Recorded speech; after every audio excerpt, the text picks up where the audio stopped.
Today we're going to be working out of this book, Women with ADHD. Of course, these tips and tricks also apply to men. The link will be below if you'd like to order your own copy. And today we're just going to be covering ways to stay organized with ADHD.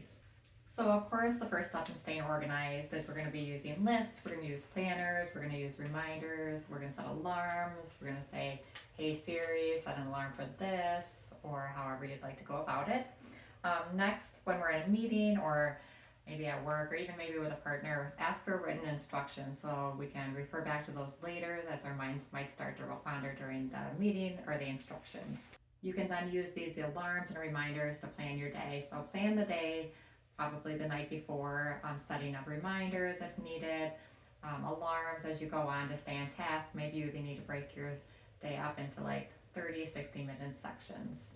Try to break down your large tasks into smaller ones. People with executive dysfunction can have a hard time dealing with larger goals.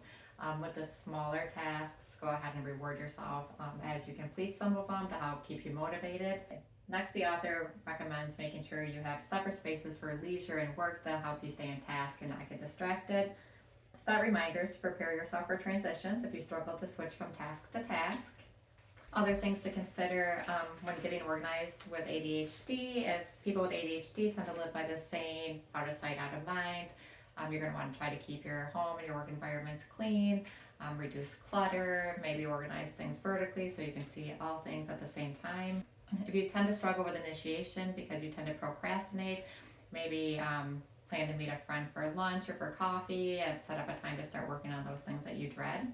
Finally, try to outsource or delegate some of the tasks that you don't enjoy or you tend to procrastinate if possible, maybe cleaning the house, maybe you don't like grocery shopping, hire somebody else to do that or a service. Let us know what's worked for you. Thanks for watching.